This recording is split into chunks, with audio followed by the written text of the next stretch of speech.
Olá, pessoal, nós estamos hoje muito felizes e queremos dar as boas-vindas a todos vocês que tornam esse momento tão feliz para a gente, um momento que a gente vai lançar mais um livro. Eu me chamo Jonas Madureira, sou editor de Edições Vida, e o motivo dessa felicidade toda é que hoje nós vamos ter uma entrevista muito boa, daqui a pouco eu vou falar sobre isso, mas antes, porém, eu preciso dar alguns recados para você.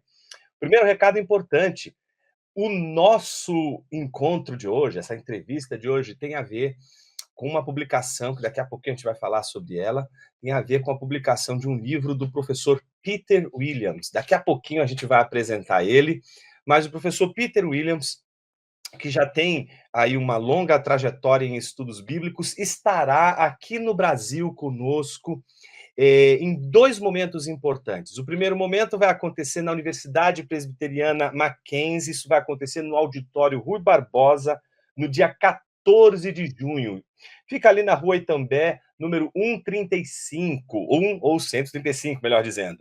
E entre os dias 17 e 19 de junho, no CTCEB, nós vamos ter o lançamento oficial do livro Podemos Confiar Nos Evangelhos, um livro espetacular escrito pelo professor Peter Williams, que estará nesses dois grandes eventos, ali na Universidade Presbiteriana Mackenzie no dia 14 de junho, e entre os dias 17 e 19, no CTCEB, a gente também estará presente ali no CTCEB, junto com o professor Peter Williams e outros palestrantes, e celebrando com ele esse lançamento dessa obra tão importante, publicada por Edições da Nova, ali na conferência do CTCEB.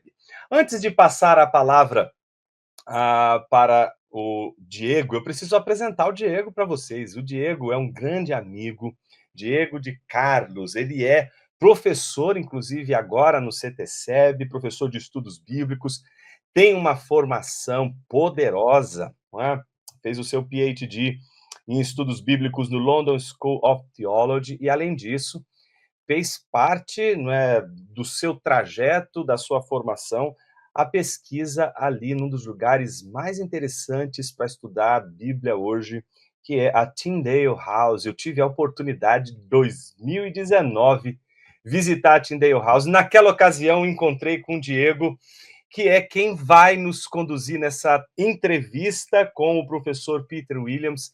Eu vou deixar que o Diego agora possa apresentar também o nosso autor, que estará conosco em junho e que nos brindará com a sua presença aqui, com essa conversa que eu acredito ser extremamente importante, edificante. Eu vou deixar, então, vocês nas mãos de Diego, que é um grande amigo e eu tenho certeza estará em boas mãos. Diego, é um prazer enorme receber você aqui. Transmita já a nossa alegria ao professor Peter Williams, apresente ele ao nosso público. Você já está com a palavra, meu irmão. Uma alegria enorme tê-lo conosco. Muito obrigado, Jonas. Obrigado pelo carinho, pelas palavras carinhosas aí. É uma alegria imensa fazer parte desse momento aqui e ver o livro do Peter sendo publicado aqui no Brasil, né?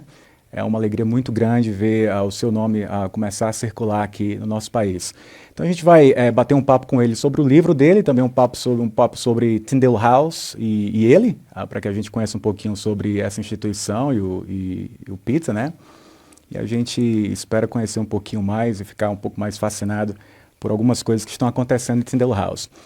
Peter J. Williams, welcome to this chat. It's a pleasure to have you here. And just welcome. It's great to be with you. Well, today we're going to be talking about Tyndale House, just a little bit about Tyndale House, a little bit about yourself, and a little bit about your book and what it's all about. That's what we aim to do today. First of all, before we get to the book, I would like to talk a little bit about yourself and Tyndale House. So why don't you tell us a little bit about your upbringing and perhaps your academic career? Yes, so I'm 51 and I had the privilege of growing up in a Christian family with godly parents who taught me the Bible. I went to university wanting to become a Bible translator, and so I studied Greek, Latin, Hebrew, and Aramaic for my undergraduate degree at Cambridge University. And it was there that I felt a calling actually to serve the church through providing scholarship, which equips people to understand and trust the Bible. And that's what I've been seeking to do since then. I'm married to Catherine, and we've got two children, nearly adult. House for a while now. Tyndale House is this institution in Cambridge, England. And, well, what could you tell us about this place, and what is it exactly that you do? Well, I'd want to start with Cambridge, where we are, which is 1 hour north of London, and which is a key academic city. Cambridge University is normally in the top 5 universities in the world in the various sorts of rankings they do. And here we have an evangelical Bible research center on the doorstep of the university. And so we have one of the best libraries in the world for the academic study of the Bible. And we have a warm and friendly Christian community where people live together and seek to encourage each other to serve God through scholarship. And then from that library and that community, we then seek to reach out and equip the church, whether through writing or speaking or through podcasts and through research projects. So my little book on the Gospels is an example of that, but we also do much deeper research as well, because we're wanting to equip the global church. So, Peter, that's fantastic. Could you give us a brief description of what sort of things go on a typical week at Tyndale House, if there is indeed such a thing as a typical week at Tyndale House? Mm-hmm. So we have 6 buildings with about 40 people living here at any point. And every day there might be 50 people in the library for most of the day, writing and researching on the Bible. But then we break to have coffee together and to pray together and to eat together. And so what we have is just a constant growing of Christian scholarship. The people who work here are mainly working at the doctoral level or above. So that's where, in terms of the numbers of people, this is the biggest concentration of Bible-believing Bible geeks in the world. And they're doing this in love for Jesus and love to serve his church. So that's what goes on. It's usually quite quiet, except at coffee times when everyone gets all noisy. But a lot of it is quiet study.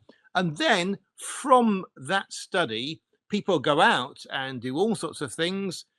They publish, they communicate, they teach. Oh, that's fantastic. Personally, I had the privilege of live at Tyndale House for 3.5 years, where I also did my PhD research. And if I can say something about my own experience, one of the things that amazes me most about Tyndale House is that you can tell very clearly how this place combines very well a very rigorous academic work with love for the Bible. What you just said, love for Jesus, that's what we do. And I can't tell you how many times I heard in one of our chapels speakers saying something like, we don't compromise on the faith, we don't compromise on scriptures, we don't compromise on Jesus, and that's absolutely fantastic. I absolutely love this place. Well, if we could go back a little bit to your career still, one of the emphases of your academic career has been the reliability of the Holy Scriptures. And it seems clear to me that you want people to understand that they can trust the Scriptures. Why would you say this emphasis is so important today? Well, I think it's an emphasis which is lacking, or there are often doubts in the Scriptures, in churches, or in all sorts of different countries, all sorts of different denominations. And so in the context of secular doubt and alternative worldviews, we need to show the trustworthiness of Scripture. And part of that is properly articulating what it means to trust the Bible not setting up false expectations. So this is not saying we can prove that Abraham's tent existed because we found it and here's the tent peg. It's recognizing that all sorts of things may be things that are rational and trustworthy, but not able to be proven scientifically. But you can still show that it's reasonable and that the Christian faith hangs together. The scriptures are remarkable in the way that they have a unity across themselves. Oh, fantastic. We're going to go back to the concept of proof in a little bit, because now we turn to your book. And Podemos Confiar Nos Evangelhos, this is the title in Portuguese, is Peter's first book written at a popular level. Is that right? Yes. Yeah, that's right. All the other books that he's written, nobody can read. So that's the one that we can actually read and understand. That's good. So let's talk a little bit about this book that I'm very happy to see Vida Nova publishing here in Brazil. First of all, why did you write this book? Well, I felt there was a gap. That is, I wanted a book that could be given to any inquirer. If your relative who's not a Christian wants to know what's the case for trusting the records of Jesus's life, you can say, here's a book. It doesn't contain any unnecessary jargon. It isn't introducing unnecessary scholarship. It simply has the facts that we know and it explains why they point to trusting the Gospels. And so this can be given out at evangelistic events. It can be used with non-Christian friends and relatives. And I felt there hadn't been a book like that since F.F. Bruce's The New Testament Documents, Are They Reliable? There hadn't been a book like that for nearly 50 years, because there are lots of longer books and there are lots of books which are connected with a particular discussion. So when Dan Brown brought out the Da Vinci Code, people wrote responses to that. But those responses don't really last. So it's something that's trying to lay out the case, not taking any notice of the most recent fashions in discussion, the headlines. It's more looking at the long-term view of the evidence. Fantastic. For how long has it been in the making, so to speak? So I thought about it for 20 years, and I had begun writing some of it 20 years before I completed it. But the book only takes 4 hours to read. Fantastic. Well, obviously, it focuses on the Gospels. So my next question is, what are the Gospels? Are they really biographies? Well, the Gospels are about 9 hours long if you read them, and usually about a third of a Gospel is taken up with the Passion, the events leading to the death of Jesus on the cross and the resurrection. And so they're not biographies in a normal sense of trying to give a balanced overview of every part of Jesus's earthly life. In fact, Mark and John don't even tell you about his birth, and only Luke tells you anything about his childhood. But they are accounts given so that we can come to know Jesus personally. So we could say they're selective biographies for a purpose, or biographical selections. They are aimed not just at historical interest, like we might read the biography of a person to know their life and times. No, these are focused on the things that Jesus said and did so that we can know him personally. Fantastic. Some people like to argue that the Gospels were written with a distinct agenda. So their goal is to advance the good news of Jesus Christ, they say. And then because they are, let's say, propaganda, they are not to be trusted. That's what they say. Yeah. What would you say to that? I would say that they are written with a distinct agenda. So John's Gospel, at the end of chapter 20, says these things are written so that you might believe that Jesus is the Christ, and that by believing you might have life in his name. So they have an agenda, but there's also the insistence in John's gospel, these things are true. And there's no conflict between having a desire to achieve something and reporting the truth. This happens all the time in life today. And so a doctor might have an agenda to persuade you to take a particular medicine. And they give you good reasons to believe you should take it. The fact that they have an agenda doesn't mean they're unreliable. In fact, it's their desire to help you which makes them passionate about what they recommend. So I would say that there is no conflict between the fact that John's gospel has a particular agenda and truthfulness. You use the word trust a lot. Why is it so important for your argument? Well, I think trust is something we all exercise every day. So when someone prepares a beautiful steak for you, then you trust that it's not poisoned. All the food we eat, we're trusting where it's come from, because humans are social creatures. We're not meant to be alone, and our lives actually depend on others. If a human was entirely on their own, they would usually die out quite quickly. And so that means that we do have to depend on others.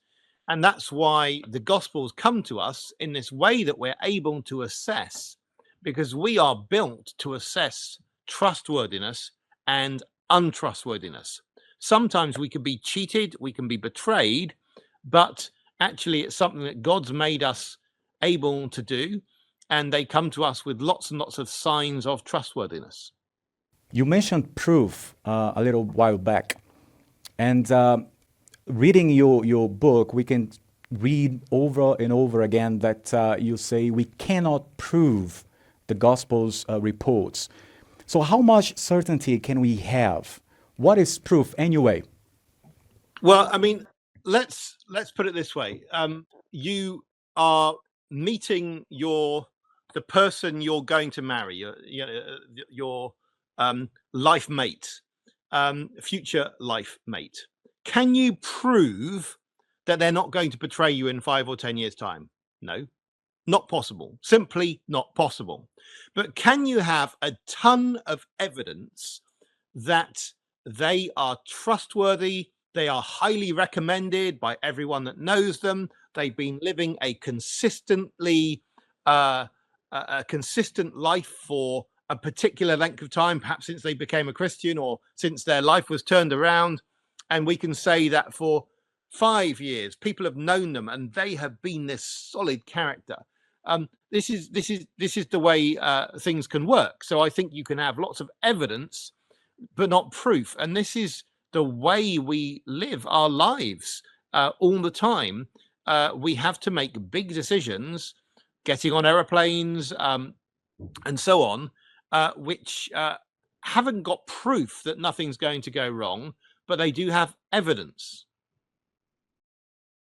So if we can think about the history departments, for example, at our universities, how do they deal with the whole issue of proof, and how do they assess the Gospels, for example, if they compare the reports of the Gospels with their own material? Right. So what I'd say is history departments are very good things, but they are also artificial settings, and they are there to try and develop a very rigorous method to test truth. And they do that by testing what can be multiply verified. However, this is absolutely no use in many aspects of life. So when people are looking for discussion about what 2 particular famous actors, what may have happened between them in their marriage, and so on, we cannot have that sort of history department evidence, and yet a jury in law may have to come to a decision. And so it's recognizing again that we have to make decisions which are not always based on truth. History departments would almost certainly never confirm the truthfulness of many things that we would put people in prison for. That is, there would be enough evidence to convict a criminal in a jury, but not enough evidence to convince a history department.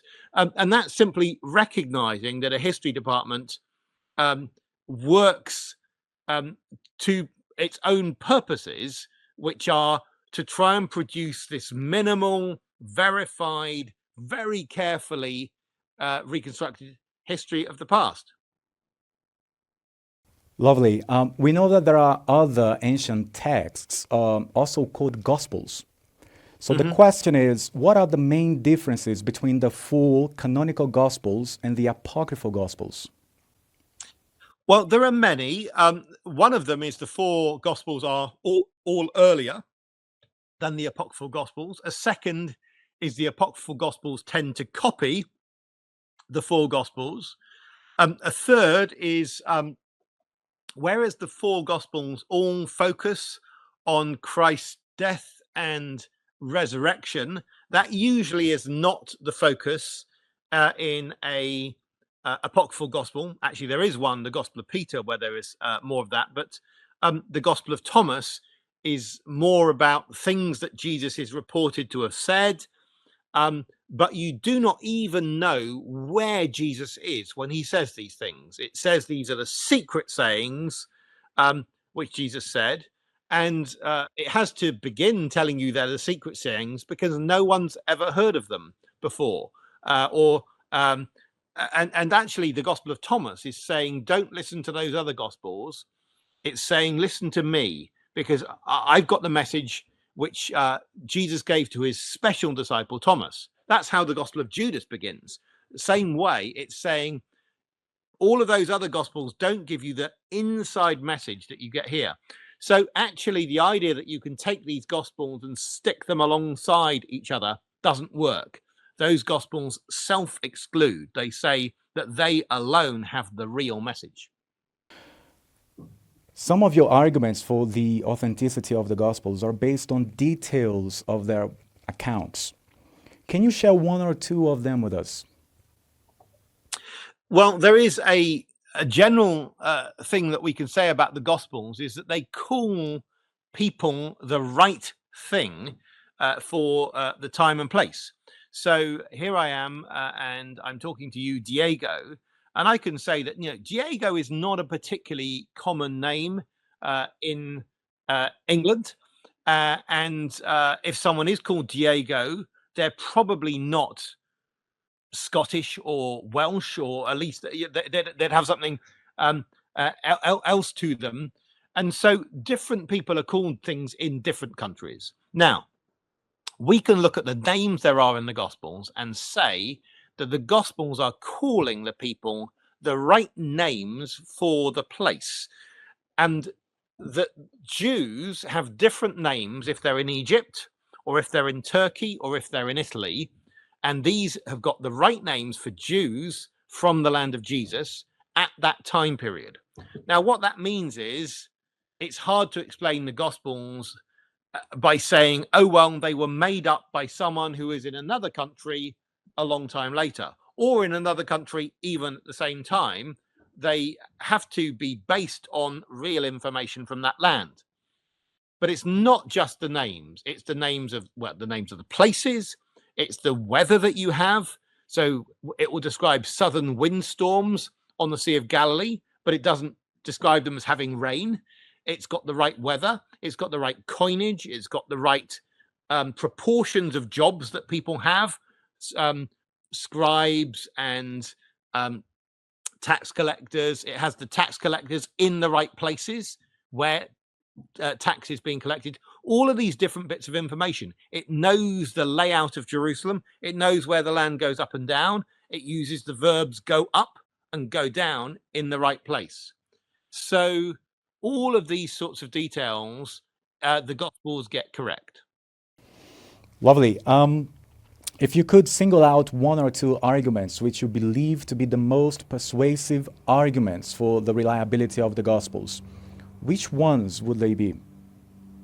I think that the most persuasive argument for me is the person of Jesus Christ.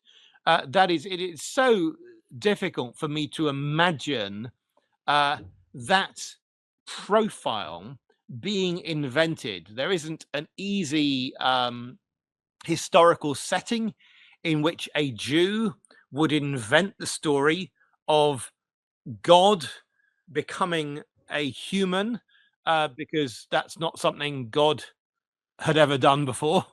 And it's the story of God dying on a cross, when the cross is the way the Romans are demonstrated to be in charge, and of him being raised from the dead, when Jews believed that the resurrection happened at the end of time to all of God's people, not just one on their own.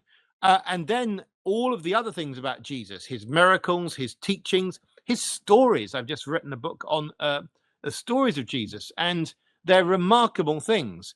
And to have all of this made up and it fitting with the Old Testament, so that you can actually read the Old Testament as pointing forward to Jesus, this is remarkable. And I think that hangs together with the rest of the Bible as an argument for its truth.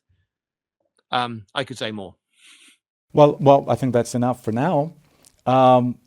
One argument often leveled against the reliability of the Gospels, and actually of the New Testament in general, is that given the long and supposedly unreliable work done by Christian copyists, we can't be sure of the actual wording of the Gospels.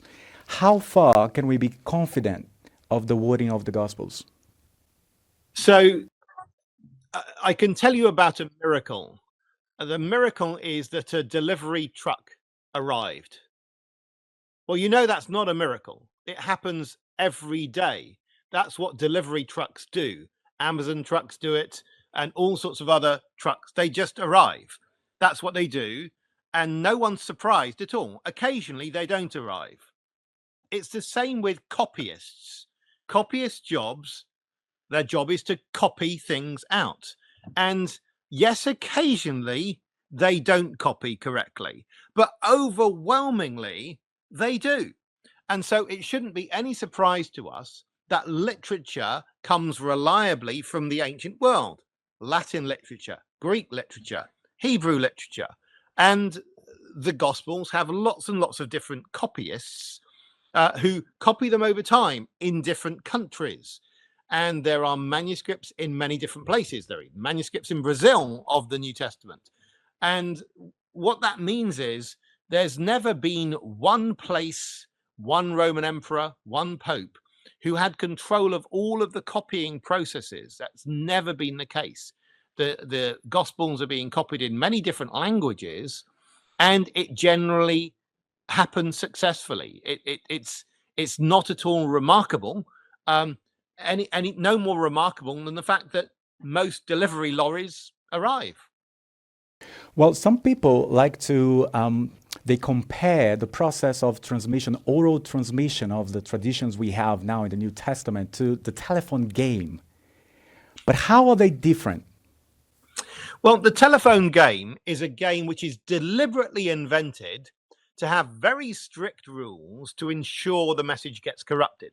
So you can't play it if there are just two of you, or if one of you shouts the message. So you need, let's say, 10 people, and one person whispers the message, and they're only allowed to say it once. And they have to say it just to one person. They're not allowed to say it to two or three. So you have very, very strict rules in order to get the message corrupted. In other words, that proves that under normal circumstances, the message doesn't get corrupted. So when you have a staff meeting at a business and the person explains, it's normally one person explaining to lots of people at the same time. That's what happens most of the time. And the telephone game is this artificial situation in which the message doesn't get out. What do you think are the most cogent arguments against the reliability of the Gospels, and what would you say to that? Well, I don't know of any compelling arguments against the truth of the Gospels. The most difficult historical situation is the beginning of Luke chapter 2, when it's talking about the census of Quirinius. And I think there are several possibilities about the timing of the census, and we just don't know enough. But it doesn't defeat the reliability of Luke's gospel that there's it's not easy to see how all the sources fit together. Often there are historical puzzles. That's just the nature of life. So lovely, Pete. This book is a great contribution to apologetics. I'm fascinated by it and by the arguments we can find in it. So my next question is, what do you think is the role of apologetics in the church? I think apologetics can be to strengthen the church, so strengthen the believers. You have to be careful, because apologetics can be unhealthy. It can be addictive. That is like when someone goes onto a strong drug, and they need more and more and more to get the same effect. So if someone's full of doubts and they just take some apologetics, they may need a bigger and bigger boost, because they haven't dealt with the underlying problem of where the doubt comes from. So I think that apologetics is partly about keeping your mind healthy and clean. It's oxygen is a good substance, but in too high a concentration, it's toxic. It's poisonous. And in the same way, questions are good. Unanswered questions can be good, but if you have too many of them, they build up and they destabilize you. So part of what apologetics is doing is trying to regulate your health and make sure that you are dealing with questions, that you know how to answer things, and you know how Scripture holds together and explains God's truth. And then, of course, when someone asks you a question, you're ready to give an answer to people who are patient to listen. I mean, not people who are in a rush and don't want an answer, but when people are patient and willing to listen, you seek to give them an answer. That's fantastic. Thank you, Pete. Finally, how might knowing the sort of arguments you put forward in this book help both the layman and the busy preachers in their personal devotion and public ministries? So I wouldn't want to think that they need to learn or memorize the arguments in the book. Rather, I'd want them just to focus on the Gospels themselves and perhaps remember the feel of the method. That is, when they read the Gospels and they read the account of, let's say, the triumphal entry of Jesus into Jerusalem, coming down the Mount of Olives, that they remember, aha, the Gospel writer knows that there's a mountain there near Jerusalem, and you come down it, and there are palm branches, and this is happening near the time of Passover. And these things they recognize are just signs of reliability, which are in the text. So I'd want the main thing for people to come away with is the reading discipline as they read the gospel, to see all of the little bits of evidence that God has put in the gospels to show you their reliability. Can we really trust the Gospels? Yes, absolutely. And live by them too. Pete, I think this book is a real service to the church, and thank you very much for writing it. We look forward. Thank you for translating it. Fantastic. We look forward to welcoming you in person next month, both at CTSEB and at Mackenzie University. Muito bem, então, a gente chega ao final dessa entrevista e eu quero passar agora de volta para o nosso host e querido amigo Jonas Madureira. Muito obrigado, Diego. Foi um prazer enorme acompanhar a conversa que você tão sabiamente conduziu com o professor Peter Williams. Nós estamos muito felizes, estamos extremamente ansiosos para tê-lo aqui no próximo mês, na conferência no CTCEB e também na sua palestra ali na Universidade Presbiteriana Mackenzie. Antes, porém, Diego, eu preciso fazer uma inveja aqui para o nosso quem está acompanhando essa conversa. Olha só o que eu tenho aqui em minhas mãos. Eu tive isso aqui. Sabe quando que eu ganhei isso aqui, Diego? Foi em 2019, quando eu estive lá na Tyndale House, eu te encontrei lá, e eles tinham acabado de lançar o texto do Novo Testamento em grego, produzido pela Tyndale House, publicado pela Crossway, e o professor Peter Williams foi um dos editores dessa obra. E o Diego, ele depois até pode falar, né, Diego? Vai ter, parece que uma palestra especial do professor Peter Williams sobre esse texto, é isso mesmo, Diego? Verdade, Jonas. Ele está vindo, a Crossway nos enviou algumas cópias do Novo Testamento grego produzido em Tyndale House. Eles levaram 10 anos para produzir esse Novo Testamento grego. Dirk Yonkind é o editor-chefe, que também é parte da diretoria lá de Tyndale House. E o Williams é um dos editores também, que ajudou o Dirk. E um dos workshops que nós teremos aqui na Conferência de Teologia CTCEB, em junho, será uma apresentação desse Novo Testamento grego. Então será muito bom aprender um pouquinho, porque eu espero, Jonas, que daqui a pouco, quem sabe até a Vida Nova mesmo, facilita a vinda do Novo Testamento grego produzido em Tyndale House aqui para o Brasil, né? Com certeza, essa provocação foi aceita, Diego, com certeza. Então, pessoal, você aproveita para assistir essa brilhante palestra que vai acontecer no CTCEB, dentre as muitas palestras que serão dadas lá, entre os dias 17 e 19 de junho. Eu também estarei lá. Lá que vai acontecer o lançamento deste livro que eu tenho aqui, a cópia em inglês, mas a gente vai ter a cópia em português e eu vou ter o meu autógrafo lá no meu texto em português, traduzido aí do livro do professor Peter Williams. Lembrando que você que está aqui em São Paulo, você também pode participar no dia 14 de junho, no prédio do Rui Barbosa, na Universidade Presbiteriana Mackenzie. Você pode participar da palestra com o professor Peter Williams, que estará aqui conosco. Então, essas são as nossas palavras de gratidão. A gente teve aí um aperitivo do que vem pela frente no próximo mês. Então, Diego, obrigado mais uma vez por você estar aqui conosco. Agradecemos também a presença do professor Peter Williams, que esteve aqui conosco, e a você que nos acompanhou até agora. Muito obrigado, gente. E não se esqueça, próximo mês a gente tem aqui a presença do Peter Williams no Brasil. Muito obrigado. Thank you.